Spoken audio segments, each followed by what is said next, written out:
दीदी बरखानंद जी, साहब दीदी की दुलारी पोती गौरी अर्चिता, बहन गौरी अर्चिता, और साहब ने हृदय से नाम दिया अपने पोते का जो बैठे हैं, रत्नम दक्षिणामूर्ति। दक्षिणामूर्ति का अर्थ होता है शिव के गुरु स्वरूप, यानी शिव के अनेकानेक रूपों में गुरु स्वरूप जो व्याप्त हुआ, तो उनके गुरु स्वरूप में एक स्वरूप गुरु ये दक्षिणामूर्ति का भी है, जिसकी आराधना पूजा शंकराचार्य ने की थी। तो इस पृष्ठभूमि में ये यात्रा चल रही है, लेकिन एक मन में जिज्ञासा, इस धरती पर रहते हुए भी पारलौकिकता में कुछ पाने की जिज्ञासा लिए मन घूम रहा है। अघोरी घुमक्कड़ ये पढ़ भी रहे हैं, लेकिन ये रात में मसान जा रहे हैं, कभी कब्रिस्तान जा रहे हैं, कभी किसी अघोरी का साथ ले रहे हैं कि ये पारलौकिक जगत में ये चमत्कार, ये क्या है, ये क्या चीजें हैं। और एक एजुकेशन डायरेक्टर का लड़का, ऐसा नहीं है गृहस्थ जीवन में ये कोई हिमालय की गोद से आकर के हमारे आपके बीच, हिमालय की कंदरा से आके या किसी मठ से उठ के आके कोई कहानी नहीं कहने लगे, किताब पढ़ के नहीं। जीवन के तल पे जो घटना घटी है और व्याकुल मन चलता रहा, औघड़ घुमक्कड़ तथाकथित गुरुओं के साथ रहते रहते वर्षों बीत चुके हैं और निराशा ही निराशा है। एकदम संत्रास में मन है, कुंठित हो गया है और लग रहा है कि अब कहीं कुछ नहीं है। और अचानक 1974 में इनके जीवन में, साहब श्री के जीवन में एक घटना घटती है आरा के गांगी श्मशान में। यह रात का 2 बज रहा है कि गुरु साक्षात परम ब्रह्म, तो परम ब्रह्म गुरु क्यों नहीं। और परम ब्रह्म की जो छवि थी साहब के दिल में, वो शिव की थी, क्योंकि अपने पिताजी से, मां से उन्होंने सुन रखा था कि परम ब्रह्म का अर्थ शिव होता है, शिव को ही मात्र परम ब्रह्म कहा जाता है। यानी जब गुरु परम ब्रह्म हो सकते हैं तो परम ब्रह्म गुरु क्यों नहीं। और इन्होंने अपने मन में, विचार में ही शिव को गुरु मान बैठा इनका मन, लेकिन अभी भी अश्रद्धा है, संशय है, सारा कुछ व्याप्त है। इन्होंने शर्त रख दिया है गुरु के सामने कि यदि आप वही 74 में मन में विचार आ गया है, यात्रा आरंभ है, गुरु का आगमन हो चुका है, साहब कहते हैं, लेकिन भान धीरे धीरे होता है। और वही भान हमारे आप तक साहब दीदी लेकर आए हैं। आज उनके सानिध्य में हम लोग बैठे हैं और उनके कुल के जितने लोग यहाँ बैठे हैं, 3 दीदी, बहन गौरी और भैया रत्नम, उनको हम लोग यहाँ उनको प्रणाम करते हैं, स्वागत करते हैं, अभिनंदन करते हैं कि आज साहब का प्रतिनिधित्व करेंगे वो हमारे आपके बीच। और फिर 1974 का वो वर्ष वो पोह में, संशय में, अश्रद्धा में गुजर रहा है और वर्ष 1975 आता है। 1975 में मुजफ्फरपुर के तुर्की में सांस पे नमा ध्वनित होता है, नमा सांस पे चढ़ा और शिवाय उतर गया। साहब का मन अचंभित हो गया, स्तब्ध सा रह गया और उनको लगा कि नहीं, शिव गुरु हैं, क्योंकि इन्होंने शर्त रखा था कि शरीर में आएंगे तो कुछ नहीं सीखेंगे, साधु के भेष में आएंगे तो कुछ नहीं सीखेंगे, शिव के भेष में आएंगे तो कुछ नहीं सीखेंगे, क्योंकि श्मशान में प्रेत के भेष में शिव ने साहब को धोखा दिया था। ये धोखा खाते हुए 75 में आके मन थोड़ा ठहरा है, फिर यात्रा आरंभ है, चल रही है। और 80 के दशक में इक्के दुक्के लोगों से इनका मन अब समझने लगा। 75 से 80 का ये दशक आता है, पहली बार ये चिट्ठी लिख के दीदी मान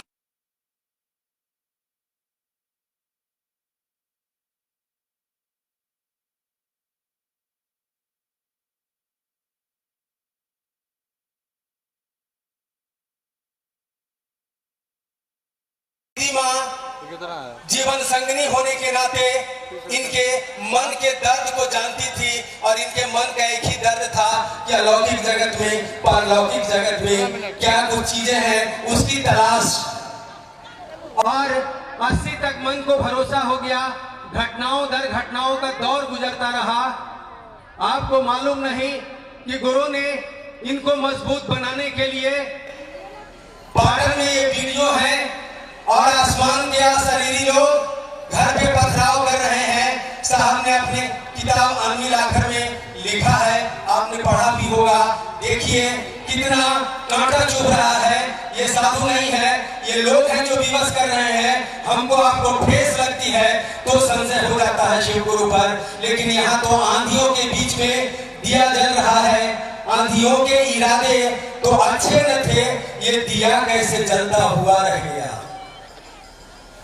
और आंधी आई, इनके जीवन में पथराव होता है और इस पथराव से भयभीत होके बच्चे लोग हैं, छोटे छोटे बच्चे हैं, डर जाते हैं कुछ दिन के लिए।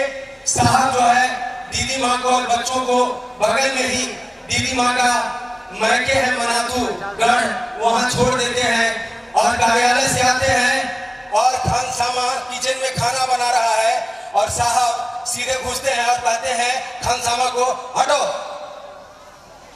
कहते हैं कि मिर्चा कहाँ है, मिर्चा लाओ, सूखी मिर्च। और सूखी मिर्च लेते हैं और साहब ने कहा कि महादेव ने तो मुझे अभी तक दिया था नमः शिवाय, मैंने नमः शिवाय से अपने गुरु को प्रणाम किया और तावे पर जोर से मैंने उसको फेंका उस मर्चा को और यह कह के कि आप परेशान करना छोड़ दीजिए, नहीं तो आसमान से आपका अस्तित्व मिटा दिया जाएगा। देखिए यह है साहब श्री हरिंद्रानंद जी, शिव के शिष्य हरिंद्रानंद जी, जो गुरु की शक्ति से प्लावित है और साधना किया हुआ मन है। नमः शिवाय का सांसों पे जप चल रहा है, गुरु पुण्य महोरात्रि, और इसी जग रहे हैं। और आता है 80 का दशक और भरोसे के साथ कहने लगते हैं कि शिव को गुरु बनाइए। ये दौर है शिव गुरु के व्याप्ति का। अनेकानेक झंझावातों के दौर से, अनेकानेक कष्टों के दौर से गुजरता हुआ, खेत मेढ़ से गुजरता हुआ साहब दीदी की यात्रा, जन जन को गुरु बनाने की यात्रा चलती रही है और उसका व्याप्ति आज हम आप सभी पूरा विश्व देख रहा है। प्रयोजन एकमात्र हमारा है कि शिव जन जन के गुरु हो। यथार्थ में सचमुच साहब ने कहा कि शिव के अन्य स्वरूपों की व्याप्ति हुई। महाकाल के रूप में पूजे गए वो, महादेव के रूप में पूजे गए वो, औढ़दानी के रूप में पूजे गए वो समाज में। लेकिन कुछ शिव के शिष्य आए भी, लेकिन गुरु को समाज में परोसा नहीं। और गुरु को समाज में परोसने का काम मात्र साहब श्री हरिंद्रानंद जी ने किया है, जिस ऋण से हम कभी ऋण नहीं हो सकते। यह आशीर्वाद हमेशा वरुण गुरु भ्राता का हमारे साथ बना रहेगा, दीदी माँ का बना रहेगा। और इसमें दीदी माँ का और साहब का एकमात्र प्रयोजन छिपा है, एकमात्र प्रयोजन छिपा है कि स्वयं को शिव गुरु से जोड़ना है और सामने वाले को भी जोड़ना है। यह जुड़ने और जोड़ने की प्रक्रिया मात्र है। गुरु शिव से शेष गुरु शिव कर लेंगे। शिव के अन्य स्वरूपों की स्थापना हुई, लेकिन उनके गुरु स्वरूप की स्थापना इस 10,000 साल के आध्यात्मिक इतिहास में किसी ने नहीं किया। यह श्रेय जाता है विश्व के आध्यात्मिक इतिहास में हमारे वरेण्य गुरु भ्राता साहब श्री हरिंद्रानंद जी को, जो हमारे आपके बीच उपस्थित हैं, उपस्थित रहेंगे। उन्होंने कहा है कि मनवंतरों तक यह विधा चलती रहेगी, ये 3 सूत्र चलता रहेगा, ये व्याप्ति का कार्यक्रम चलता रहेगा। लाखों लोग आ रहे हैं और लाखों लोगों की घोषणाएं प्रतिदिन यहाँ हो रही है। व्याप्ति का कार्यक्रम तीव्र गति से साहब दीदी के सानिध्य में चल रहा है। प्रयोजन एक ही रखना है मेरे भाइयों और बहनों कि दिल शिव गुरु और अपने साहब दीदी को दिल देकर जाएंगे और विश्व मानव का दिल लेकर अपने गुरु के चरण में सौंपते जाएंगे और शिव गुरु नाम का डंका बजाते जाएंगे। यही हमारा आपका संकल्प होगा। यहाँ से यही सच्ची श्रद्धांजलि होगी साहब दीदी को, यही सच्ची कृतज्ञता होगी और यही हमारे गुरु शिव को गुरु दक्षिणा भी होगी। हम आप सबों से विदा लेते हैं, प्रणाम करते हैं आप सबों को। मेरा प्रणाम स्वीकार करिए और अपना आशीर्वाद मुझको प्रदान करिए।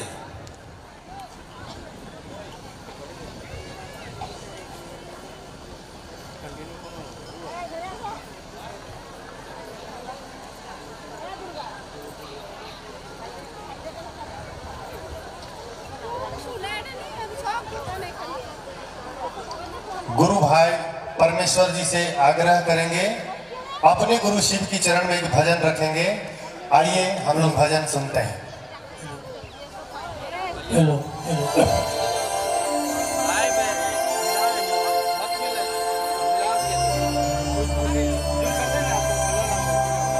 अभी हमने आपने सुना, जहाँ भी शिव गुरु की बात होगी साहब और दीदी आपके दिल में दिमाग में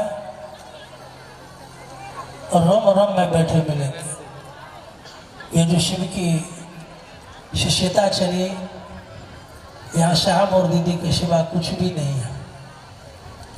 और जब से ये बात चली है, एक निराली दुनिया देखी जा रही है, जहाँ व्यक्ति अपने दुखों से, कष्टों से, परेशानियों से शिव गुरु की बात करने के क्रम में मुक्त होते हुए शिव की ओर बढ़ते चले जा रहे हैं। आइए एक भजन में आपके चरणों में रखने का चेष्टा करता हूँ अपने गुरु शिव की दया से। जब से चलेला शिव गुरु के कहानियाँ, जब से चलेला शिव गुरु के कहानियाँ, एक हरिंदर ने हाल सारी दुनिया, एक हरिंदर ने हाल सारी दुनिया। हाय रे हाय रे हाय रे दुनिया हरिंदर के दुनिया, हाय रे दुनिया हरिंदर के दुनिया। जब से चलेला शिव गुरु के कहानियाँ, जब से चलेला शिव गुरु के कहानियाँ, एक हरिंदर ने हाल सारी दुनिया, एक हरिंदर ने हाल सारी दुनिया। हाय रे दुनिया हरिंदर के दुनिया, हाय रे दुनिया हरिंदर के दुनिया।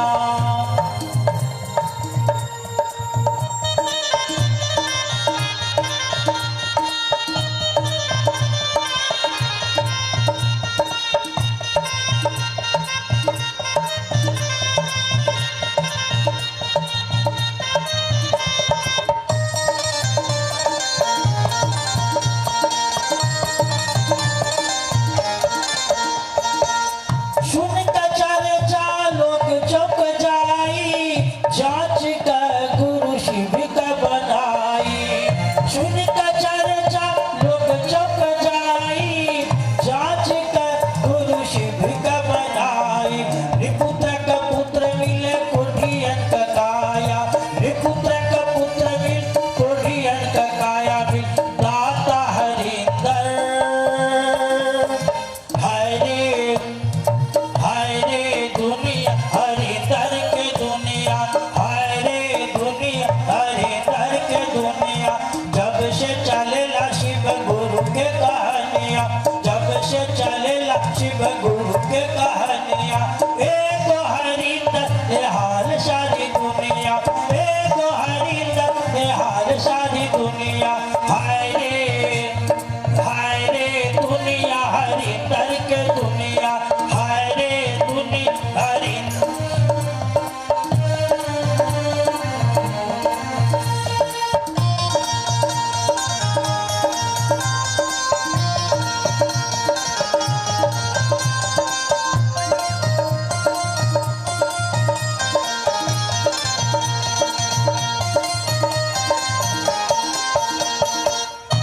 साहब का सुने लाख लोग आवे, दीदी के दर्शन ला प्राण गवावे।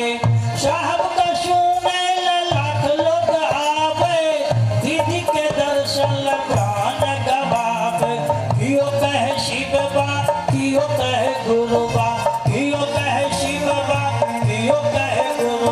साहब हरिंदर। हाय रे दुनिया हरिंदर के दुनिया, हाय रे दुनिया हरिंदर के दुनिया। जब से चलेला शिव गुरु के कहानियाँ, जब से चलेला शिव गुरु के कहानियाँ।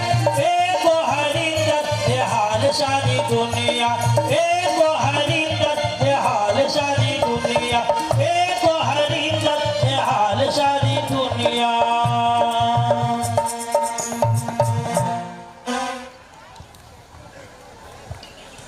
अब हम निवेदन करना करेंगे,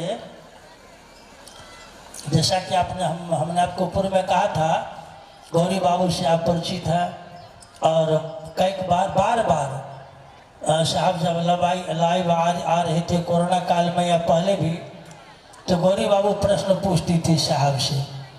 हम निवेदन करेंगे, जो विषय है गौरी बाबू के लिए हम स्वतंत्र विषय, गौरी बाबू स्वतंत्र हैं अपने विचार को हमारे आपके बीच में रखने के लिए। गौरी अर्चिता गौरी बाबू हमारे आपके बीच अपने हमारे आपके वरण्य गुरु भराता साहब श्री हरिंद्रानंद जी और गौरी बाबू के बाबा साहब जी की बातों को लेकर हमारे आपके बीच गौरी बाबू।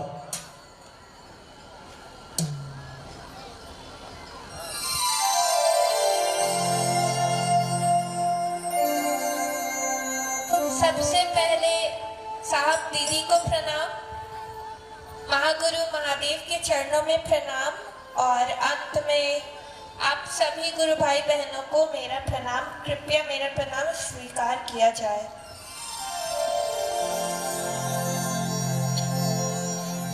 साहब कह के गए हैं कि चंदा मामा घर घर के मामा और शिव घर घर के बाबा। उस शिव को हमें सचमुच में घर घर का बाबा बनाना है। और साहब ने जो कार्य हमारे कंधों पर सौंपा है, उस कार्य को करते हुए संसार के प्रत्येक व्यक्ति में शिव नाम का बीज बोना है। जब वह बीज उगेगा तो उसकी शाखाओं में प्रत्येक क्षण नए नए पुष्प उगेंगे और उस व्यक्ति के माध्यम से हम दूसरों को शिव का शिष्य बना सकेंगे। साहब एक अत्यंत प्रेरणादायक व्यक्ति थे। वो सबका आदर सत्कार करते थे। उनके द्वार से कभी कोई खाली हाथ नहीं लौटा था। साहब ने जो कार्य हमें दिया है, उस कार्य को हमें अंतिम क्षण तक पूर्ण करना है। और आइए हम सब प्रण लेते हैं कि संसार के प्रत्येक व्यक्ति में शिव नाम का बीज उगाएंगे, जिससे शिव शिष्यता की यह पावन आंधी और तेजी से फैले। धन्यवाद। आप सभी के चरणों में मेरा प्रणाम।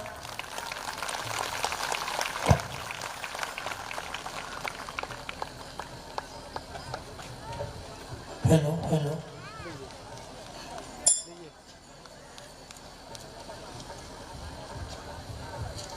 अभी आप सुन रहे थे बाल गौरी जी से, आपने सुना उनकी बातों को और आगे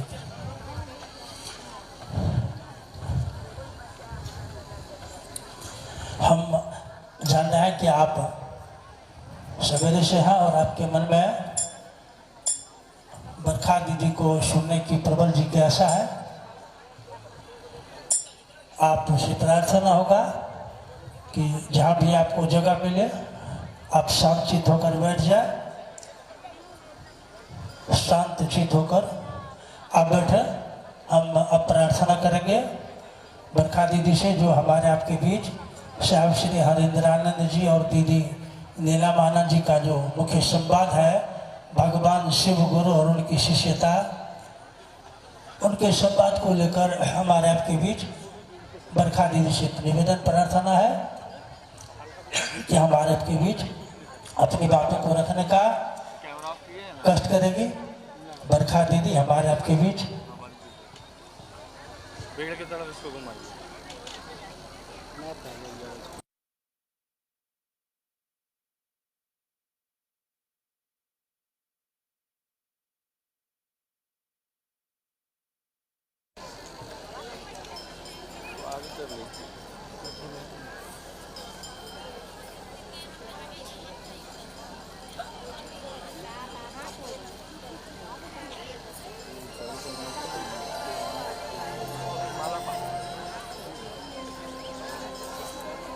हेलो। और यहाँ के आयोजकों ने साहब दीदी और महादेव के ये बरखा दीदी से निवेदन किया माल्यार्पण का। बरखा दीदी से निवेदन कि महादेव और साहब दीदी को बरखा दीदी माल्यार्पण कर रही है, जैसा कि आप देख रही है। साथ में गौरी बाबू, रत्नम बाबू हैं, महादेव और साहब दीदी को माल्यार्पण करते हुए गौरी बाबू, रत्नम बाबू साथ हैं। जागा जागा महादेव,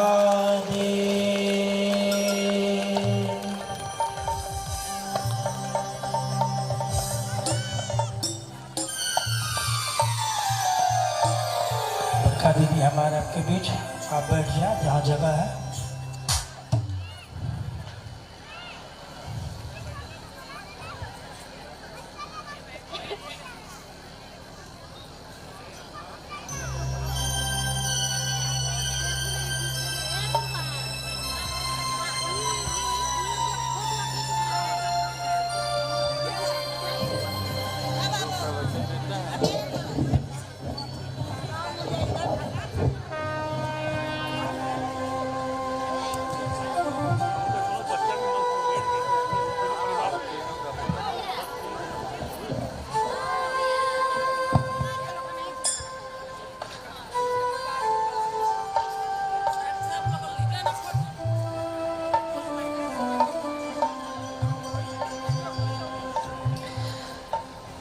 मेरे गुरु महेश्वर शिव को मेरा प्रणाम है। इस कालखंड के प्रथम शिव के शिष्य और हम सबों के परम आदरणीय साहब श्री हरिंदानंद जी के चरणों में मेरा प्रणाम है। हम सबकी शक्ति स्वरूपा माँ दीदी नीलमानंद जी के चरणों में मेरा प्रणाम है। और घाटशिला के इस दही गौरव मैदान में उपस्थित आप सभी गुरु भाई और गुरु बहन के चरणों में मेरा प्रणाम है।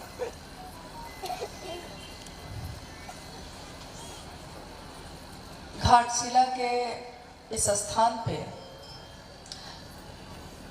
बहुत वर्षों पूर्व हमारे वरेण्य गुरु भ्राता साहब श्री हरिंदानंद जी के साथ मैं आई थी और इस स्थान पे उन्होंने अपने गुरु शिव की बात की थी। बड़ा ही अद्भुत और अनुपम क्षण था वो, जब पूर्वी सिंहभूम के इन सुदूर ग्रामीण क्षेत्रों में वरेण्य गुरु भ्राता साहब श्री हरिंदानंद जी का आना हुआ और इसी स्थान पे बैठकर हम लोगों ने उनकी बातों को सुना, यहाँ के लोगों ने भी सुना।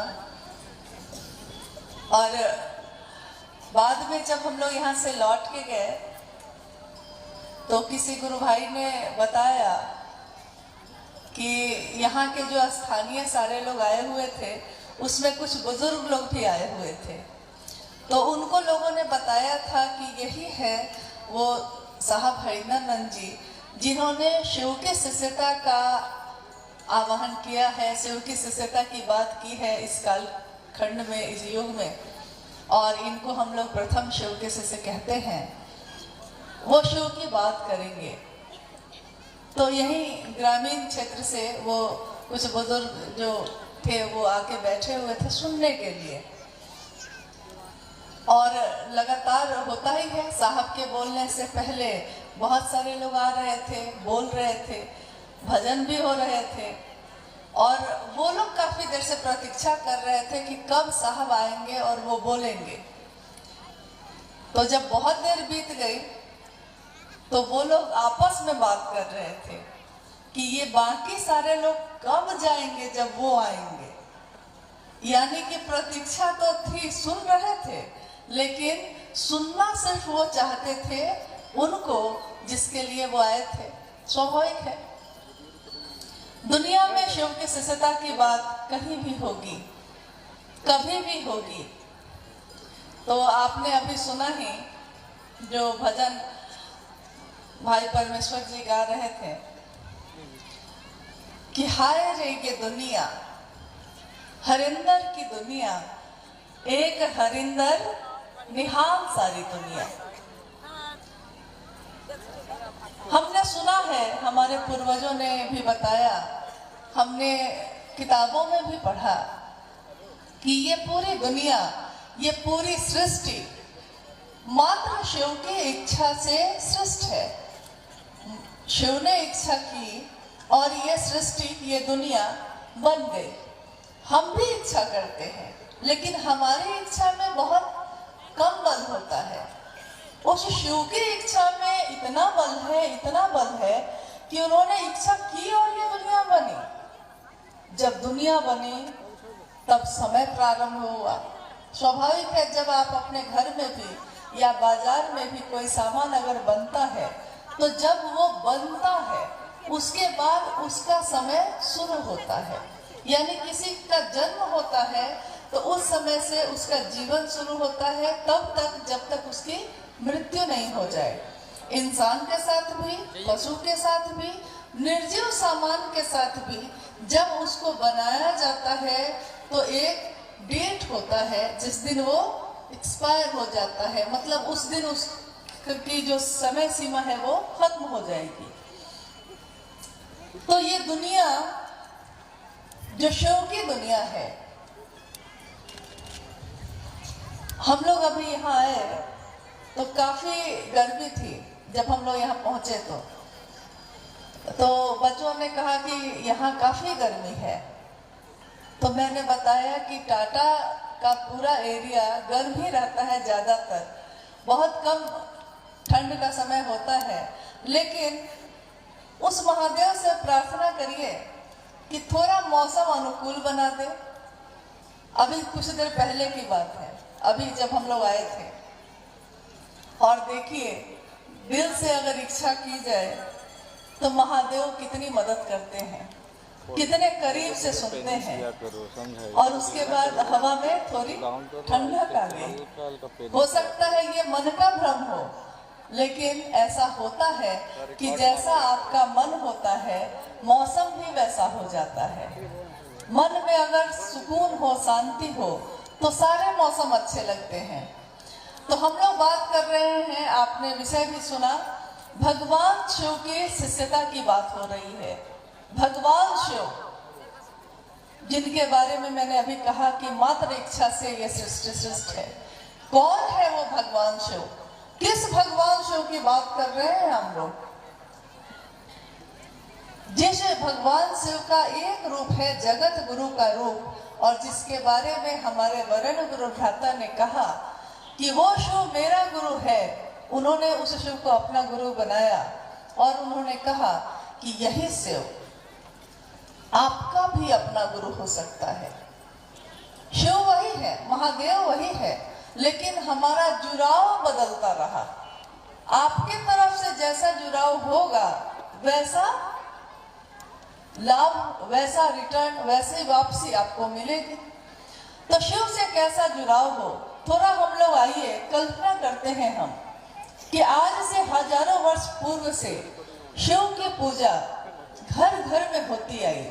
आपने अभी सुना ही, बहन गौरी जी बोल रही थी कि चंदा मामा सबके मामा और शिव घर घर के बाबा हो गए। बाबा यानी कि सबसे नजदीक का संबंध।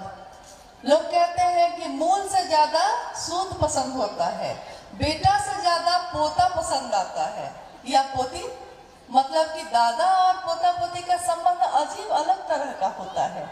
उस शिव से हमारे भारत भूमि के ऋषियों और मनुष्यों ने एक ऐसा संबंध बनाया जो देवी देवता के अलावा एक बहुत ही दिल का संबंध रहा है।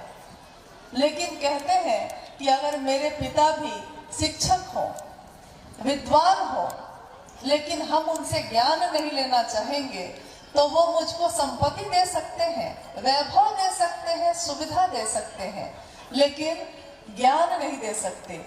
ज्ञान के लिए कहा जाता है कि गुरुमुख होना पड़ता है।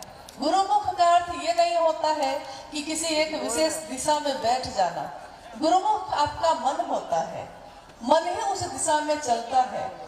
लेकिन थोड़ा हम लोग इस पे सोचे कि इस जगत में शिव के बारे में हमारे पूर्वजों ने क्या क्या कहा है। पूर्व में शिव के अनेक नाम हैं, शिव के अनेक रूप हैं। उनको कहा गया कि महामृत्युंजय है वो, यानी मृत्यु और जन्म और मृत्यु दोनों के बंधनों से मुक्त करते हैं, उससे अपने आप अलग कर देते हैं इस चक्र से। महामृत्युंजय है वो, योगियों के भी ईश्वर, जो योग करते हैं उनके भी ईश्वर, यानी सबसे ऊपर के जगह पे कौन बैठा है, तो वो शिव बैठे हैं, महायोगेश्वर। औघड़ियों के भी कौन है, तो महाऔढ़ेश्वर। यानी कि जगत में अगर कोई भी रूप है तो उस रूप का जो सर्वोच्च शिखर होगा, सबसे ऊपर का जो रूप होगा, वो किसका है, तो वो शिव का है। उनको कहा गया ईश्वर का भी, ईश्वरों के भी जो ईश्वर हैं, दुनिया जिनको भगवान मानकर पूछती है, जिन सत्ता को, उसके भी ईश्वर कौन है, तो वो महेश्वर, वो शिव है, जिनको महेश्वर कहा गया। सारे देवी देवताओं के भी देव कौन है, तो कहा गया महादेव है वो। काल को भी जिससे भय लगता है, काल भी जिसके आगे झुककर भसता है, शिव शिव कहता है। उस काल को जिससे भय लगता है, क्या नाम है उसका, तो कहते हैं कि महाकाल है वो। महाकाल इस धरती और इस धरती के बाहर में जितनी भी चीजें होंगी, उन सब में जो ऊर्जा चलती है, संचरित होती है, उस ऊर्जा के अक्षय स्रोत, यानी एक ऐसा स्रोत जहां की ऊर्जा कभी खत्म नहीं होती, वो कौन है, तो वो है शिव। गृहस्थों के साकार आदर्श कौन है, तो कहा गया कि वो भी है कौन, शिव और पार्वती। यानी उनकी गृहस्थी को देखकर दुनिया में कोई भी माँ बाप अपने बच्चों को यह आशीर्वाद देता है कि गौरी महेश्वर जैसी, शिव पार्वती जैसी जोड़ी बनी रहे। ये आशीर्वाद दिल से होता है, क्योंकि हम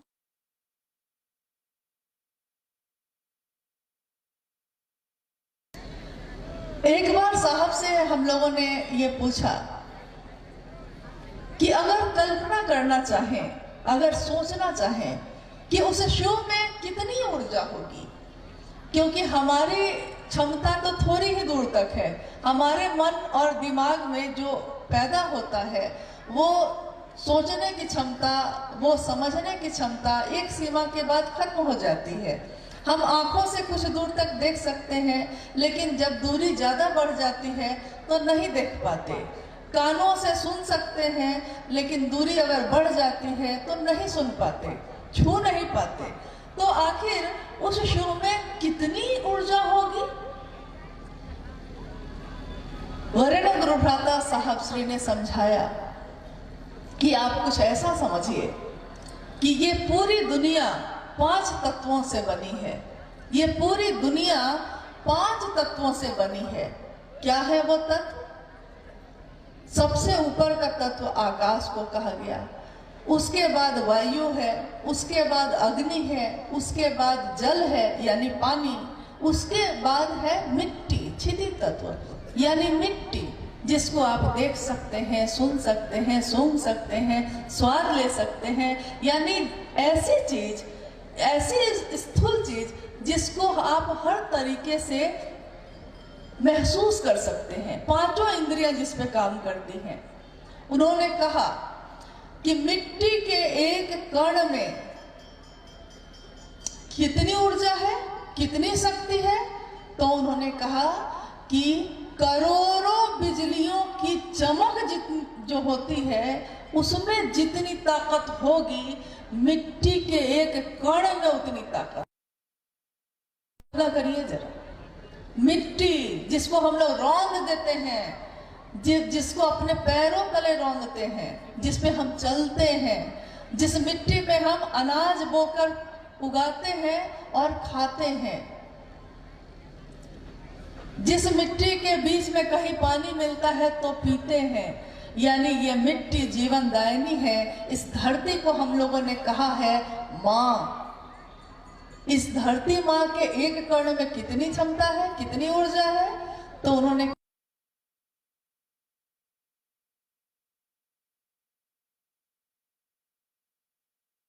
बारिश के समय में कभी कभी लोग कहते हैं कि गांव में कोई पेड़ के पास खड़ा था या कहीं ऐसा था, बिजली गिर गई, ठनका गिर गया और जहां गिरा वहां सब कुछ राख हो गया। यानी वो शिव जो सबसे बड़ी ऊर्जा, सबसे बड़ी ताकत रखते हैं, वो शिव जगत गुरु शिव के रूप में कहां तक आए? क्योंकि इतनी बड़ी ऊर्जा के सामने तो हम टिक नहीं सकते। इस सूरज में खड़े होकर उसके तरफ आप देखिएगा तो आप देख नहीं पाइएगा। मिट्टी में इस धरती पे बवंडर उठ जाए तो आप वहां खड़े नहीं रह पाइएगा। हवा अगर तूफानी हो जाए तो भी आप खड़े नहीं हो पाइएगा। यानी अगर ये पांचों तत्व भी थोड़ा सा इधर से उधर होता है तो एक इंसान की क्षमता नहीं है कि वो उसको बर्दाश्त कर सके। लेकिन उस महान गुरु को, उस विश्व गुरु को वरण्य गुरुव्रता साहब श्री हरिंद्रानंद जी ने अपने मन में अपना गुरु बनाया, अपना गुरु, और उन्होंने कहा कि वो आपका हो सकता है। शुरू में प्रारंभिक समय में हम लोगों ने विश्वास नहीं किया। हम लोगों को लगा कि ऐसा कैसे हो सकता है, क्योंकि आज तक हमारे घरों में महादेव की पूजा होती आई है, लेकिन पूजा तो हम करते हैं, हमें ये विश्वास नहीं है कि हम सही से पूजा करना भी जानते हैं। तो हम लोग इसके लिए किसी न किसी का सहारा लेते आए हैं। हम लोग समझते हैं कि क्या पता हमसे कुछ भूल ना हो जाए, कोई ऐसी भूल ना हो जाए। मन डरता था कि कोई ऐसी भूल ना हो जाए कि क्षमा जिसे कर सके न तुम भी, हो गई कोई ऐसी भूल, कहीं पूजा में कुछ भूल ना हो जाए। और ऐसे जगत में उन्होंने कहा कि नहीं, आप जो हैं, आप जैसे हैं, आप चाहे जिस जाति के हैं, आप चाहे जिस धर्म के हैं, आप चाहे जिस वर्ण के हैं, आप चाहे जो खाते पीते हैं, आप चाहे जो करते हैं, आप चाहे जो सोचते हैं, आप अच्छे हैं, आप बुरे हैं, आप सुंदर हैं, आप कुरूप हैं, लेकिन आप जो हैं, आप उसी तरह से उस शिव को अपना गुरु बना सकते हैं। और उसके बाद 1980 के दशक के बाद कुछ लोगों ने शिव को गुरु मानना शुरू किया, और उन लोगों की अनुभूति ये रही, बहुत सारी चमत्कारिक घटनाएं ऐसी हुई कि उनकी अनुभूति ये रही कि नहीं, वो महादेव सुनता है। तो जब हमारी मनोकामना पूरी कर सकता है तो वो महादेव क्या ज्ञान नहीं दे सकते? यानी वो ज्ञान देते हैं। कहा जाता है कि शिव के, कहा क्या जाता है, कहानियां ये कहती हैं, कथाएं ये कहती हैं कि शिव के अनन्य भक्त थे रावण। श्री राम जी और रावण जी की कथाएं घर घर में सुनी जाती हैं। रावण शिव का इतना बड़ा भक्त, उसने शिव की इतनी उपासना की कि उनका उदाहरण दिया जाता था। उन्होंने त्रैलोक की संपत्ति मांगी, तीनों लोगों की ताकत, तीनों लोगों की संपत्ति शिव ने भगवान के रूप में उसको दे दिया, क्योंकि शिव भगवान के रूप में, ईश्वर के रूप में आपकी सारी मनोकामनाओं की पूर्ति कर सकते हैं। लेकिन वही शिव गुरु के रूप में ऐसा नहीं करते। और उस रावण ने तीनों लोगों की संपत्ति तो मांगी, उस संपत्ति को संभालने का ज्ञान नहीं मांगा। नतीजा क्या हुआ? सब कुछ विध्वंस हो गया, सब कुछ नष्ट हो गया। अगर एक छोटे से घर को चलाने का ज्ञान भी हमको नहीं हो, मोटरसाइकिल रखी है मैंने और उसको चलाने का ज्ञान हमको नहीं हो, चूल्हा और सामान रखा हुआ हो, खाना बनाने का ज्ञान नहीं हो, तो क्या होता है? सारी चीजें व्यर्थ हो जाती हैं। हमारे घरों में एक कहावत चलती है कि पूत कपूत तो की धन संचय, पूत सपूत तो की धन संचय। यानी अगर वो आपका पुत्र, अगर आपकी पुत्री सही है तो धन संचय करके रखिएगा, तो वो जरूरत नहीं है, नहीं करिएगा तब भी वो अपना जीवन चला लेगा। और अगर वो कपूत है यानी खराब निकल गया, तो कितना भी धन आपने संचय किया है, ज्ञान नहीं है तो सारा कुछ नष्ट हो जाएगा। तो उस विश्व गुरु शिव को अपना गुरु बनाने का आह्वान उन्होंने किया और जगत का एक एक व्यक्ति इस रास्ते पे चल रहा है, चलता जा रहा है, उसके साथ और भी लोग बढ़ रहे हैं। ये कारवां बढ़ता चला जा रहा है। शिव की शिष्यता एक धारा है, एक पुकार है, एक प्रवाह है जो शिव तक जाती है।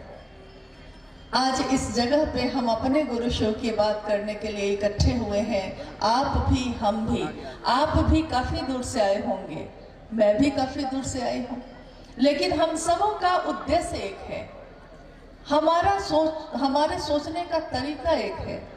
हालांकि संसार में ऐसा नहीं है, हमारी पसंद अलग है, हमारी नापसंद अलग है, हमारी रुचि अलग है, हम अलग तरीके से रहते हैं, अलग तरीके से खाते हैं, कुछ भी मिलता नहीं है। लेकिन एक चीज है जो मिल गई है और वो है मेरे भी गुरु शिव हैं, आपके भी गुरु शिव हैं। इस बात में एक बहुत महत्वपूर्ण बात साहब ने कही थी कि जो पहला सूत्र हम करते हैं, जिसमें मन ही मन हम कहते हैं कि हे शिव आप मेरे गुरु हैं, मैं आपका शिष्य हूं, मुझ शिष्य पर दया कर दीजिएगा। साहब ने कहा कि सुनने में एक जैसा जो लगता है वो एक है नहीं। सुनिएगा तो आपको क्या लगेगा? हे शिव आप मेरे गुरु हैं, मैं आपका शिष्य हूँ, मुझ शिष्य पे दया कर दीजिए। यही तो कहा जा रहा है। महादेव को कहा जा रहा है कि आप गुरु हैं, अपने आप को कहा जा रहा है कि मैं शिष्य हूँ और मुझ पे दया करिए। दोनों बातें लगती तो एक ही जैसी हैं, लेकिन साहब ने कहा नहीं, लगती एक जैसी है नहीं। जब आप कहते हैं हे शिव आप मेरे गुरु हैं, तो आप कहते हैं उस शिव को कि मैं जो हूं वो कह रहा है कि आप मेरे गुरु हैं। यानी अभी आपने अपनी तरफ से उस शिव को देखा है। लेकिन जब आप दूसरी पंक्ति कहते हैं मैं आपका शिष्य हूं, अब आप कहते हैं अपने गुरु की तरफ से, हे शिव आप मेरे गुरु हैं मेरी तरफ से। लेकिन गुरु की तरफ से दुनिया को जब देखते हैं तब हम कहते हैं कि मैं आपका शिष्य हूं। साहब ने कहा कि ये दोनों बातें काफी अंदर पैदा करती हैं। क्या करती हैं? कि जब आप प्रारंभ करते हैं तो आप सोचते हैं अपनी तरफ से, तो आपको सारी चीजें दिखाई देती हैं। इस दुनिया की तरफ से आकाश को देखिए, क्या होगा? बगल में ये जो पेड़ पौधे हैं वो भी आपको काफी बड़े नजर आएंगे।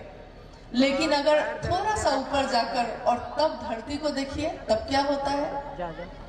तो यही चीजें जो काफी बड़ी लग रही थी, जब आप अपने तीसरे या चौथे मंजिल पे के छत पे जाकर देखते हैं तो वो पेड़ आपसे छोटा नजर आता है। शरीर से थोड़ा सा ऊपर जाते ही आपके देखने की दृष्टि बदल जाती है, चीजों को देखने का दृष्टिकोण बदल जाता है। और अगर आपका मन उस शिव की तरफ से देखने लगेगा तो आपको लगेगा कोई पराया नहीं है। जब हम अपनी तरफ से देखते हैं तो जो गरीब है वो कहता है मेरा महादेव गरीब है, जो अमीर है वो कहता है मेरा महादेव अमीर है, जो अलग अलग वर्ण के हैं वो कहते हैं, कौन कहते हैं, कोई कहता है वो सांवरा है, कोई कहता है वो कर्पूर की तरह गोरा है। यानी जब हम अपनी तरफ से देखते हैं तो वो शिव जैसा हम हैं वैसे नजर आते हैं, लेकिन जब हम उनकी तरफ से देखते हैं तो उस समय हमारे सोचने का, देखने का सारा नजरिया बदल जाता है और तब हम एक तरह से सोचते हैं। ऋग्वेद जो इस दुनिया का सबसे प्राचीन वेद है, उसकी अंतिम ऋचा, अंतिम श्लोक ये कहती है, क्या कहती है? हम सभी के सोचने का जो भाव है, सोचने की जो तरंग है वो एक हो, हमारी मंत्रणा करने की सभा एक हो। मंत्रणा या जहां बैठ के हम आपस में बात करते हैं किसी एक विशेष उद्देश्य के लिए, यानी शिव मेरे गुरु हैं आपके हो जाए, ये एक बहुत बड़ा उद्देश्य है। और इसके लिए हम बैठते हैं एक सभा में, कहीं भी, चाहे वो छोटी सी बैठक हो, चाहे वो साप्ताहिक चर्चा स्थल हो, चाहे सड़क पे आप शिव की बात करते हो, चाहे किसी महोत्सव में शिव की बात करते हो, वो सभा एक हो, मंत्रणा करने की जगह एक हो, जो मेरे मन और चित्त में जो तरंगे हैं संचरित होती हैं वो सब एक हो। और ये कौन कर सकता है? ये वही कर सकते हैं जो हम सबको बनाने वाले हैं, यानी वो भगवान शिव स्वयं, वो जगत का गुरु खुद। आइए हम लोग अगर कुछ जिज्ञासाएं हैं तो उस पर बात करते हैं। जिज्ञासा, अच्छा,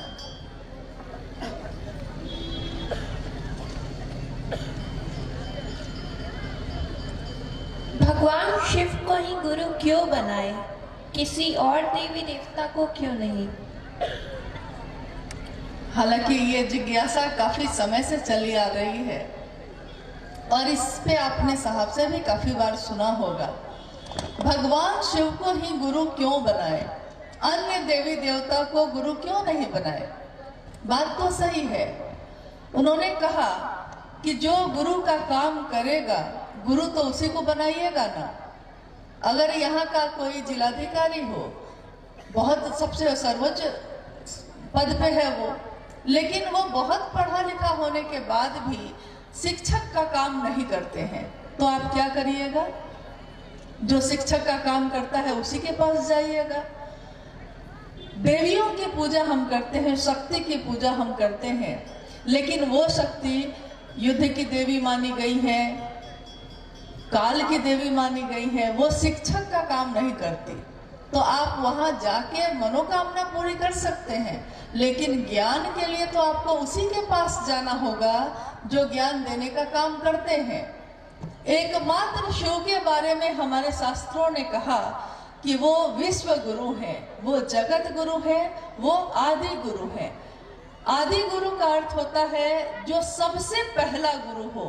आदि और अंत आप सुनते होंगे, आदि ये है यानी प्रारंभ और अंत है ये, यानी कि जहां से शुरू ही हुई है गुरु का रूप। अगर संसार में कोई गुरु है तो शिव गुरु है, इसलिए गुरु है।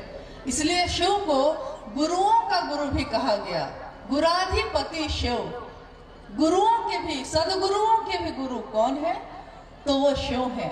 लेकिन ये एक बहुत असाधारण घटना घटी है इस संसार में कि जो इतने बड़े गुरु हैं, थोड़ा ठहर कर सोचिए कि क्या हम में और आप में इतनी योग्यता है कि इतना बड़ा गुरु मेरा गुरु हो जाता, आपका गुरु हो जाता?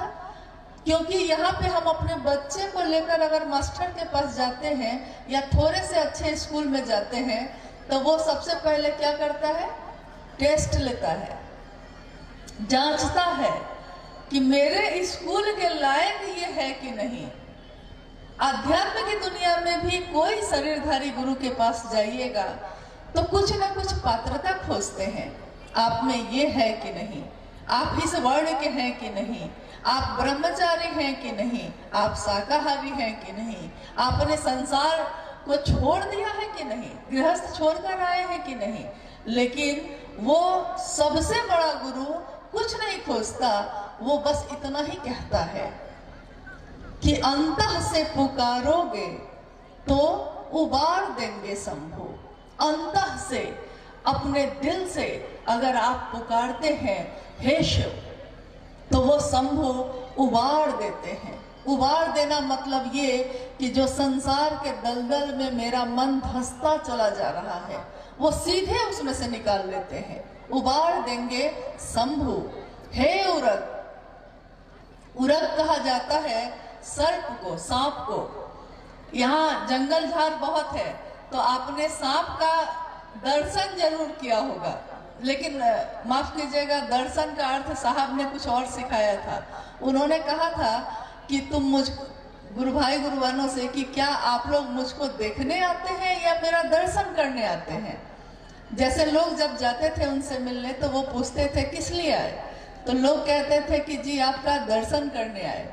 साहब ने कहा कि मेरा दर्शन करना कौन चाहता है, लोग मुझको देखते हैं और चले जाते हैं, लेकिन दर्शन तो वो है जो मैं सचमुच में देना चाहता हूँ, अपनी शिव शिष्यता का दर्शन।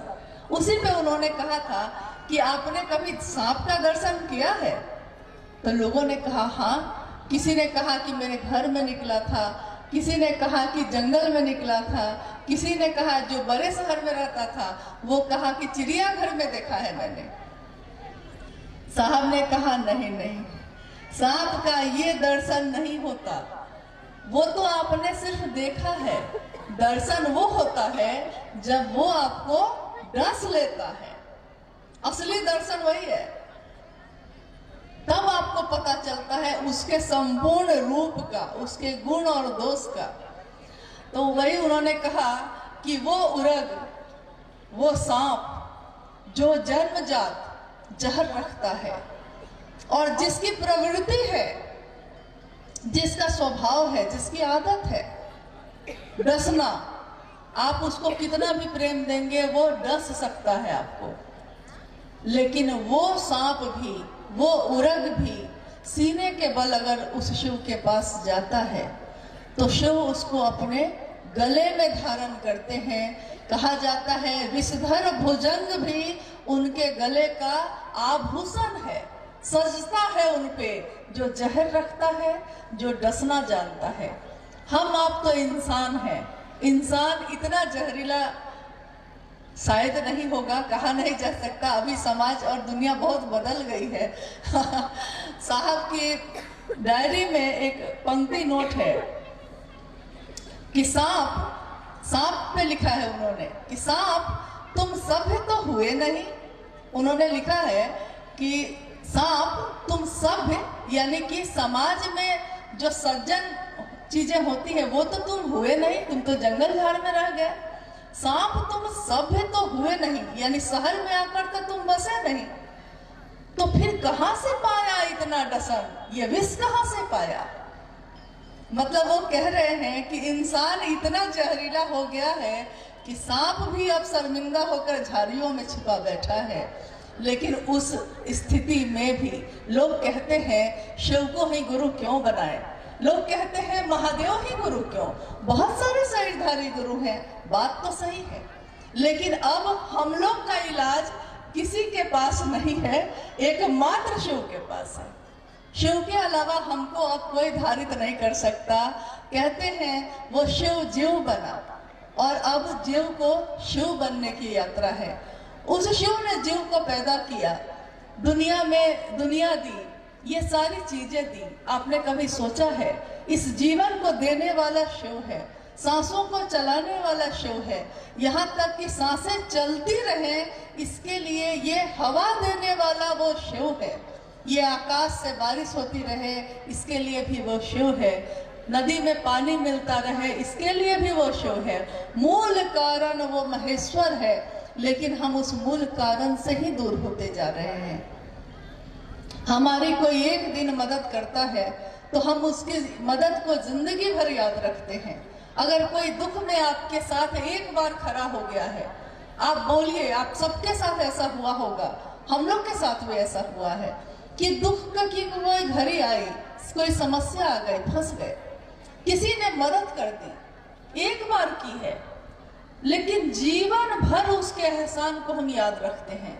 यहाँ तक कि उससे फिर भेंट नहीं हुई, लेकिन हम किसी से बात करते हैं तो हम कहते हैं कि अरे वो आदमी था, अद्भुत था, लगता था कि एकदम ईश्वर ही मेरे लिए आ गए हैं, उसने मेरी इतनी मदद की। एक दिन के मदद को जिंदगी भर याद रखते हैं। जिसने जिंदगी दी, जिसने सांसें दी, जिसने सब कुछ दिया, उसको याद कब करेंगे? तो उसको याद करने की ये घड़ी है, उसके पास जाने की ये घड़ी है। ये रात, ये दिन, ये घड़ी फिर आएगी कि नहीं आएगी हम लोग नहीं जानते, क्योंकि अगला क्षण क्या होगा, जिंदगी कब साथ छोड़ेगी कोई नहीं जानता।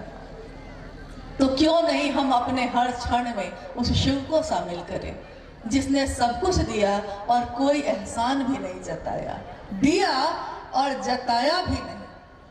ये कलेजा तो सिर्फ महादेव का ही हो सकता है कि सब कुछ देने वाला, शिव की शिष्यता देने वाले को देखिए ना, शिव का शिष्य भी तो शिव जैसा होगा, गुरु के जैसा ही तो शिष्य होता है।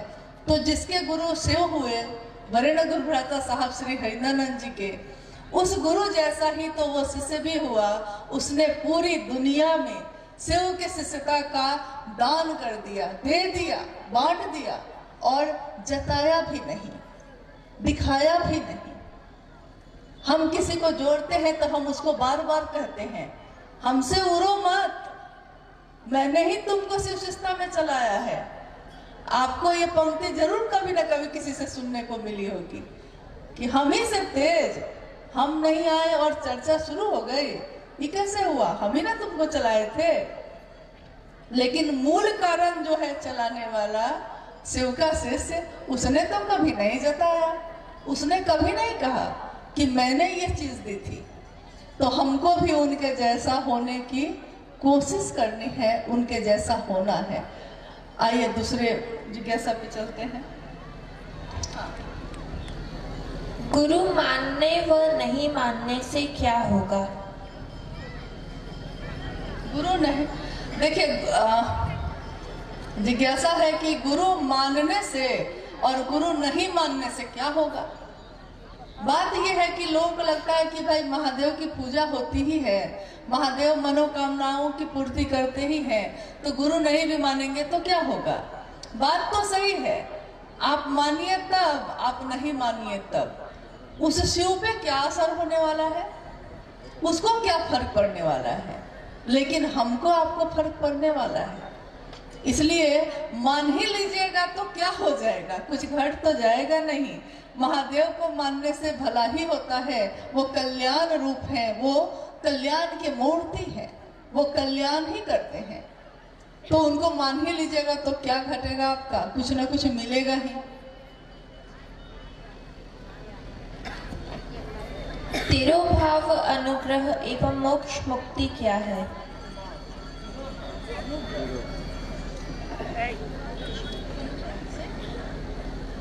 पूरा से है कौन?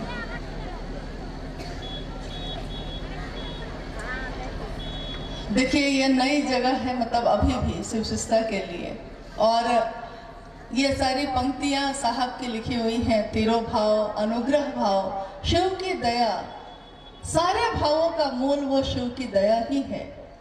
और इसको साहब ने अपनी किताब में लिखा है, आओ चले शिव की ओर में, कि उनके जीवन की बहुत सारी घटनाओं ने,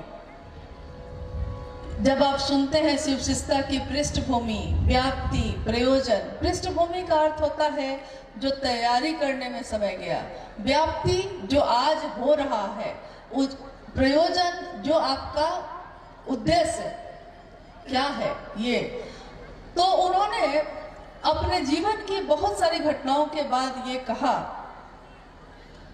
कि मेरे मन ने ये समझा कि शिव जो गुरु हैं, उनकी दया के सिवा यहाँ और कुछ भी नहीं है। तो ये अनुग्रह, शिव का जो है वो मूलतः दया भाव है, और शिव की दया के सिवा यहाँ और कुछ भी करने जैसा नहीं है। आप कुछ भी करिएगा, आप तीनों सूत्र भी करते हैं तो मात्र इसीलिए करते हैं कि उस शिव की दया हो जाए, उस शिव को प्रणाम हो जाए। लेकिन अगर उस शिव को प्रणाम हो जाए तो साहब ने कहा कि एक बार शिव को प्रणाम हो जाए तो फिर इससे बड़ी बात तो जीवन में कुछ और हो ही नहीं सकती। हम उसको प्रणाम करने की कोशिश तो करें।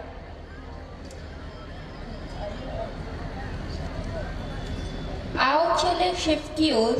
पेज नंबर 210 में साहब श्री लिखते हैं कि शिव शिष्यता के जनमानस में विस्तार की पावन सलीला अपने संपूर्ण प्रवाह के साथ शिव दया की अतल गहराइयों में समाहित होती रहे।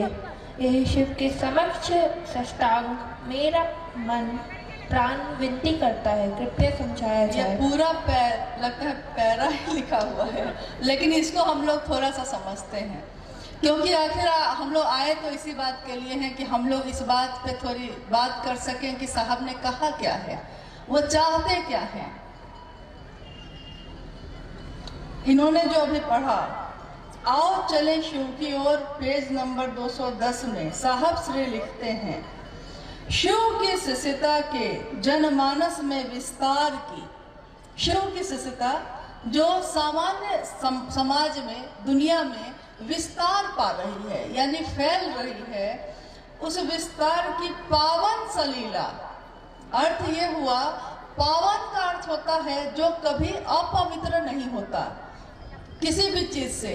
अच्छा, आपने कभी सुना है गंगा के नदी में कितनी भी गंदगियां चली जाए, लेकिन गंगा नदी का पानी आज भी पूजा के लिए ही प्रयोग होता है। कभी आपने सुना कि गंगा नदी अपवित्र हो गई है, जबकि उसमें बहुत सारी गंदगियां गिरती हैं। इसीलिए उस नदी को कहा गया पावन, पावन नदी। तो इसको साहब ने लिखा है कि शिव के शिष्यता की ये पावन जलधारा, अगर इसको समझिए आप कि ये एक पावन है, संसार के बहुत सारे लोग बहुत अच्छे मन से भी शिव की तरफ बढ़ेंगे, बहुत अपने अपने मनोभाव और अपने स्वार्थ को लेकर भी उसमें कहेंगे कि गुरु भाई है, गुरु बहन है, लेकिन स्वार्थ अपना होगा और आप ही के साथ चलेंगे। ऐसे लोग भी मिलेंगे आपको।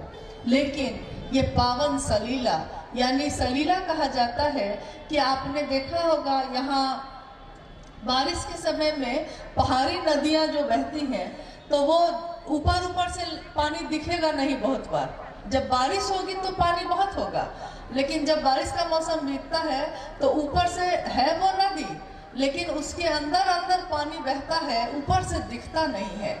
यानी चुपचाप बह रहा है, वो अपने प्रवाह के साथ बह रहा है। साहब ने कहा, लिखा कि वो पावन सलीला अपने संपूर्ण प्रवाह के साथ, मतलब अपनी पूरी धारा, जो तेज धारा हो सकती है, उसके साथ शिव दया की अतल गहराइयों में समाहित होती रहे। शिव दया की अतल गहराई, शिव की दया। जब साहब ने ये कहा था कि आओ चले शिव की ओर, तो हम लोगों ने उनसे पूछा था कि ठीक है, आप कहते हैं आओ चलो शिव की ओर, लोग चलेंगे शिव की ओर, लेकिन मतलब ये रास्ता शिव के पास जाके खत्म होता है, ये रुक जाता है, या शिव के पास जाकर शिव में समा जाता है, होता क्या है? जैसे हम चल रहे हैं शिव की तरफ, लेकिन पहुंचना कहाँ है और वहां पहुंचकर होगा क्या? उसी पे साहब ने ये बात कही थी कि मेरी जो भावना है आपको कहाँ ले जाने की है, इसको सुनिए। शिव की तरफ चलना है आपको, लेकिन शिव दया की अतल गहराइयों में, अतल जिसका नीचे कोई तल नहीं है। हर नदी का तल होता है, लेकिन शिव की दया का कोई तल नहीं है। वो इतनी गहरी है, इतनी गहरी है कि उसमें समाहित, यानी आप उसमें भरते ही चले जाएंगे, मिलते ही चले जाएंगे। ये कहीं भी खत्म होने वाला रास्ता नहीं है। चलती रहेगी। यही शिव के समक्ष साहब लिखते हैं, वरेण्य गुरु भ्राता लिखते हैं, यही शिव के समक्ष साष्टांग हाथ जोड़कर लेटकर मेरा मन प्राण विनती करता है। मेरा मन प्राण, साहब का मन प्राण सबके लिए, पूरी दुनिया के शिव शिष्यों के लिए ये विनती करता है, हे शिव आप अपनी दया के आश्रय में ऐसा लीजिए कि वो आपकी अतल गहराइयों में समाहित होता रहे उसका मन। संसार में रह के संसार से मुक्त होना, जीवन में रह के जीवन से मुक्त होना, यानी जब आप जीवन में रहते हैं, आपके जीवन में बहुत सारी चीजें पहले भी थी, आज भी है। जब आपने शिव को गुरु नहीं बनाया था, उस समय के जीवन को याद करिए, उस समय का जीवन कैसा था। ऐसा जीवन तो कोई पशु भी जीता है, वो भी जन्म लेता है, उसका भी परिवार होता है, उसके भी बच्चे होते हैं और उसका जीवन इसी में खत्म हो जाता है। अपनी यात्रा उसको पता ही नहीं होती। एक इंसान के तौर पे भी हम लोगों ने जन्म लिया, हमारा भी परिवार है, समाज है, लेकिन हम लोगों ने शिव की खुशबू को कभी जाना ही नहीं। हम हमेशा महादेव से दूर दूर से मिलते रहे, हम उपवास करते रहे, हम व्रत करते रहे, हम पूजा करते रहे, अगरबत्ती और धूप दिखाते रहे, लेकिन हमारे मन तक वो शिव पहुंच ही नहीं सका। लेकिन मन में जिसका मनन किया जाए बार बार, जिसके बारे में सोचा जाए बार बार, एक दिन ऐसा होता है कि मन पे सबसे ज्यादा भारी वही हो जाता है। चाहे वो शरीर से कितना भी दूर हो, लेकिन मन के नजदीक है तो वो सबसे प्रिय हो जाता है। और बहुत बार साथ रह के भी सालों साल कोई प्रिय नहीं हो पाता, तो मन से उस शिव के नजदीक होने की विधा उन्होंने दी है। साहब श्री कहते हैं कि गुरु की दया एवं नमः शिवाय का भावायुक्त मनन कर्म फल भोगने की विवशता का संहार करता है। कृपया उक्त पंक्ति को समझाया जाए। ये सब पंक्तियां उनकी आओ चले शिव की ओर पुस्तक से है। गुरु की दया एवं नमन, नमः शिवाय का भाव युक्त मनन। मनन, अभी मैंने तुरंत कहा मनन, यानी मन जिसके बारे में बार बार मनन करता हो, दोहराता हो बार बार जिस बात को, हे शिव हम अपने मन में बार बार दोहराते हैं, तो होता क्या है कि जब नमः शिवाय यानी शिव को प्रणाम करने का भाव मेरे मन में अस्थायी होता है और मेरा मन निरंतर उस शिव के मनन में रहता है, तो कर्म फल यानी ऐसा कर्म फल जो हमने पहले कभी किया होगा या इस जन्म में भी हमसे कुछ गलती ऐसी हुई होगी, तो लोग कहते हैं कि कर्म फल भोग रहे हैं हम अपना।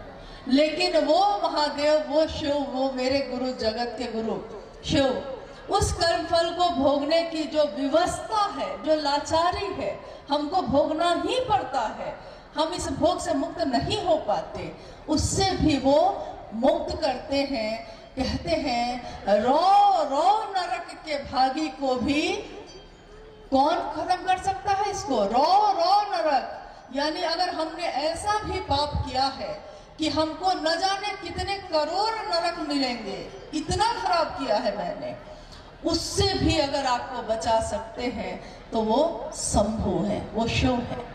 तो उससे आपका भाव से ही तो सब कुछ होता है।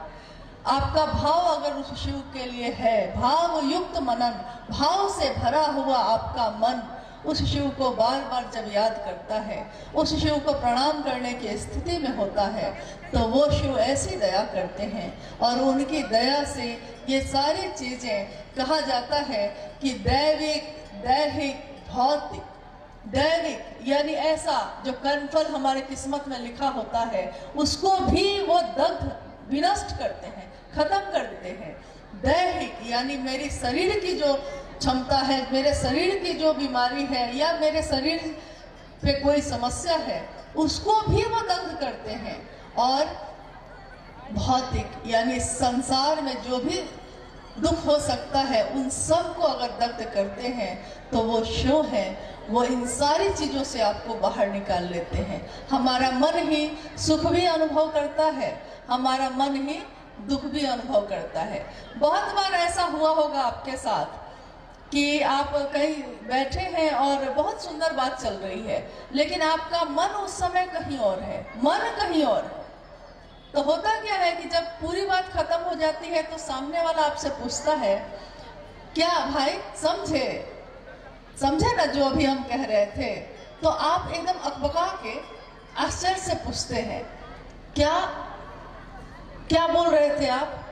तो वो दुखी होकर कहता है कि बताइए, मैंने इतनी बात कही, आपने सुनी ही नहीं, लेकिन आप तो यहीं बैठे थे।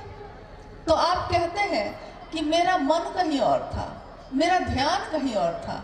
यानी शरीर में रह के भी अगर आपका मन कहीं और है तो वो चीज आपको प्राप्त नहीं हो सकती। लेकिन शरीर में वहां नहीं रहकर भी मन अगर वहां है तो आप उसको पा सकते हैं, प्राप्त कर सकते हैं। साहब श्री ने अपनी पुस्तक में कहा है कि मैं समझ चुका था कि शिव को अपना गुरु बनाने की दिशा में मात्र मन ही साधन है। कृपया करके उक्त पंक्ति को समझाया जाए। मैं समझ चुका था, ये वर्ण गुरु भ्राता की पंक्ति है। मैं समझ चुका था, जो वो कह रहे हैं, वो शिव के शिष्य कह रहे हैं कि मैं समझ चुका था कि शिव को गुरु मानने में मात्र आपका मन ही आपका साधन होता है। साधन यानी आपकी मदद करने वाला, जो आपकी सहायता कर सकता है इस काम में। हम लोग बात कर रहे थे इस पे कि साहब के जीवन में अनेक घटनाएं हुई और उनके मन ने ये समझा कि मन ही आपका उस शिव तक जाएगा। अभी तुरंत हम लोग इसी पे बात कर रहे थे, मन ही जाएगा। लेकिन कहा जाता है कि गुरु का आदेश भी बहुत बड़ी चीज होती है। क्या हम गुरु के आदेश पे चलते हैं? क्योंकि कोई भी शिष्य जो होगा वो गुरु के अनुशासन में रहने योग्य होगा, तभी होगा। शिष्य शब्द भी शिष्य धातु से बना है, यानी वो शिष्य गुरु के अनुशासन में रहेगा तभी गुरु उसमें कुछ भी डाल सकेंगे। और शिष्य भी अनेक तरह के होते हैं, चाहे वो शरीरधारी गुरु हो या वो साक्षात शिव हो, उनके सभी शिष्य अलग अलग तरह के हैं।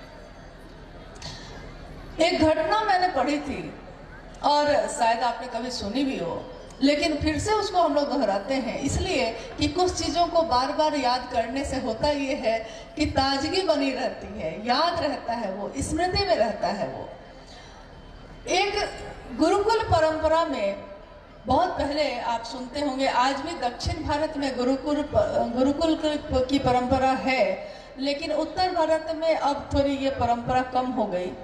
गुरुकुल की परंपरा में पहले बच्चों को आश्रम भेज दिया जाता था शिक्षा ग्रहण करने के लिए। तो एक आश्रम था और उसके एक गुरु थे, बहुत सारे शिष्यों को वो शिक्षा देते थे।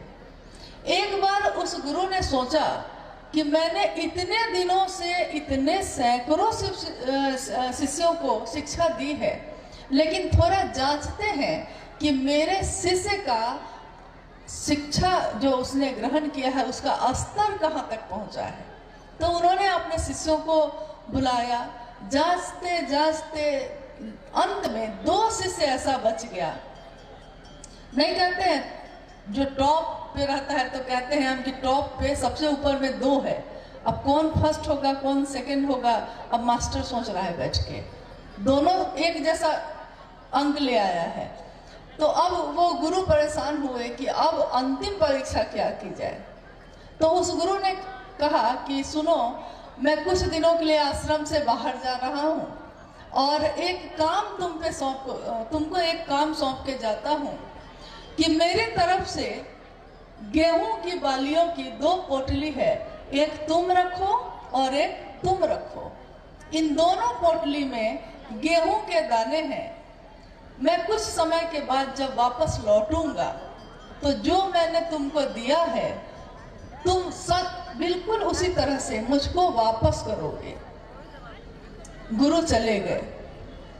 पहला शिष्य जो था उसने सोचा गुरु ने दिया है तो गुरु की दी हुई कोई मिट्टी भी बहुत कीमती होती है, गुरु ने दिया है। तो उसने सोचा कि अब इतनी कीमती चीज को मैं कहाँ रखूं। तो उसने जो सबसे सुरक्षित अलमारी थी उसमें रख कर उसमें ताला लगाया ताकि कोई इसको चुरा ना सके, कोई इसको ले ना सके, सुरक्षित रहे वो। दूसरा शिष्य कुछ देर तक बैठ के सोचता रहा, ये सोचता रहा कि गुरु ने क्या सोचकर मुझको दिया, ये गेहूं के दाने क्यों दिया, आखिर गुरु क्या चाहते थे। गुरु के आदेश में गुरु की इच्छा मिली होती है, आदेश गुरु ने दिया है, लेकिन उनकी इच्छा यही है कि इस आदेश को करने से आपको होगा क्या, आपको मिलेगा क्या। तो उस शिष्य ने सोचा कि गुरु पता नहीं कब आएंगे, तो आश्रम के पीछे जमीन है, क्यों नहीं उस जमीन को जोत कर और इन गेहूं के दाने को वहीं पे लगा देते हैं। तो उसने क्या किया, कुदाल उठाया, पूरे खेत को कोड़ दिया और एकदम अच्छे मिजाज में गेहूं के दाने को बोया, उसको पानी से सींचता रहा, जब जब जो जरूरत हुई करता रहा। कुछ समय बीत गया, गुरु वापस लौटे। गुरु वापस लौटे तो उन्होंने कहा, दोनों शिष्यों को बुलाया, पहले से पूछा कि मैंने जो तुमको पोटली दी थी गेहूं की वो कहाँ है। तो वो शिष्य दौड़ के गया, ताले को खोला, उसने पोटली उठाई और दौड़ कर फिर से वापस गुरु के पास आया। गुरु ने पोटली को खोला, सारे दाने क्या हो गए थे।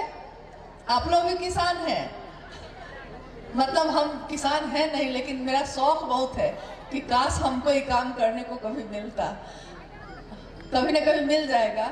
लेकिन मैंने देखा है कि कीचड़ में, पानी में लोग पौधे को लगाते हैं और उसमें गेहूं की, धान की बालियां उगती हैं, होती हैं। तो अगर दाने को आप रख दीजिए कुछ समय तो क्या होता है, आपको नहीं पता, सड़ जाता है, वो खत्म हो जाता है।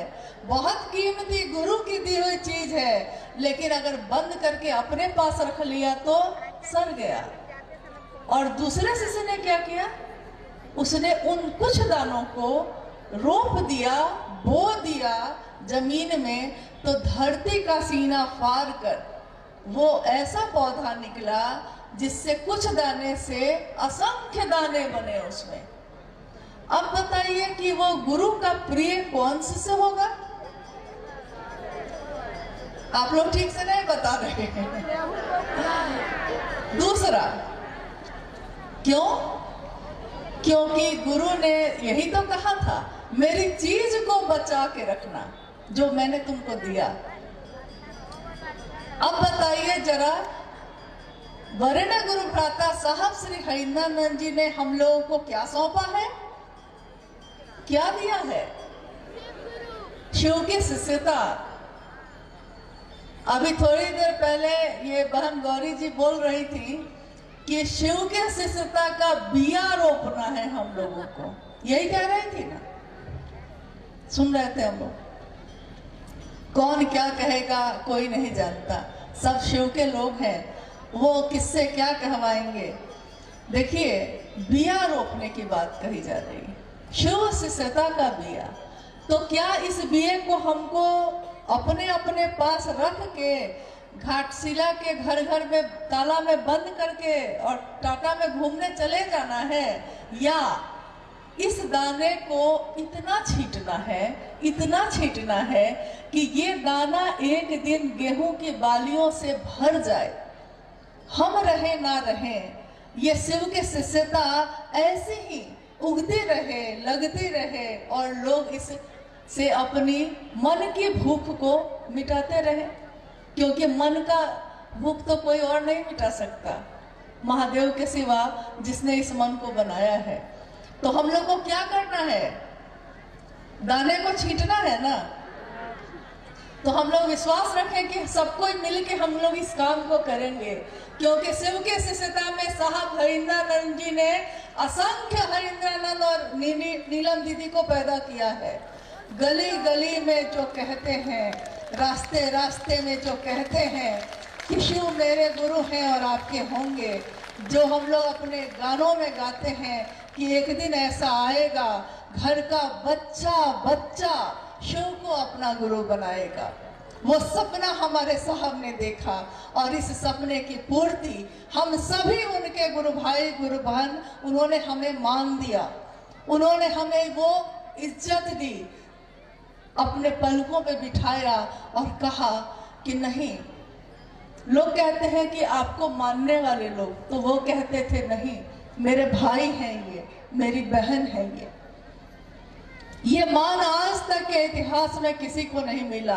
जिसने शिव से प्राप्त किया उसने खुद को स्थापित किया इस दुनिया में, लेकिन साहब भाई नंदन जी ने खुद को नहीं, अपने शिव को स्थापित किया है। और ऐसी स्थापना आज तक के इतिहास में कभी नहीं हुई।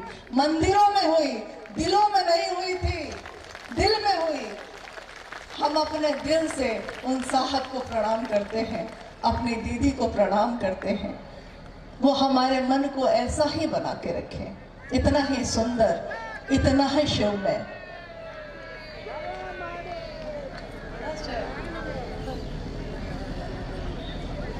चलिए, अब हम लोग के भी विदा होने का समय आ गया है। हम में से बहुत ऐसे लोग होंगे जिन्होंने कभी दीदी नीलम आनंद जी को देखा होगा।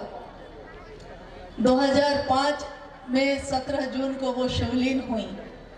उन्होंने शिव के शिष्यों से ये वादा किया, उन्होंने शिव के शिष्यों, अपने गुरु भाई गुरु बहनों से ये कहा कि आप अगर इस रास्ते पे चलते रहेंगे तो मैं आपके रास्ते के कांटों को चुन लूंगी। कांटे तो होंगे रास्ते में, लेकिन दीदी नीलम आनंद कहती हैं कि मैं अपने गुरु के लिए आपके रास्ते के कांटों को चुन लूंगी। वरेण्य गुरु भ्राता साहब श्री हरीन्द्रानंद जी ने कहा, मैं शिव का शिष्य हरीन्द्रानंद, उन्होंने लिखा है इसको, आपने पढ़ा होगा इसको, मैं शिव का शिष्य हरीन्द्रानंद जाइए, बैठे वहाँ जाइए, पद प्रक्षालन करूंगा, पद प्रक्षालन। शिव का शिष्य कहता है कि वो आपके पैरों को धो देगा पानी से, धूल और मिट्टी जो लगी है, थकान जो हुई है, आपका पद प्रक्षालन करूंगा। किसका? जो शिव के शिष्यता के पथिक हैं या जो होंगे, यानी इस रास्ते पे चलने वाले हर व्यक्ति के साथ वो खुद हैं, उनकी ऊर्जा चलती है, संचरित होती है। हम सब इस रास्ते में एक हमको होना होगा, क्योंकि एक महान उद्देश्य की पूर्ति के लिए सबको संगठित होकर आगे बढ़ना होगा। एक मन, एक वचन, एक कर्म का उदाहरण प्रस्तुत करना होगा।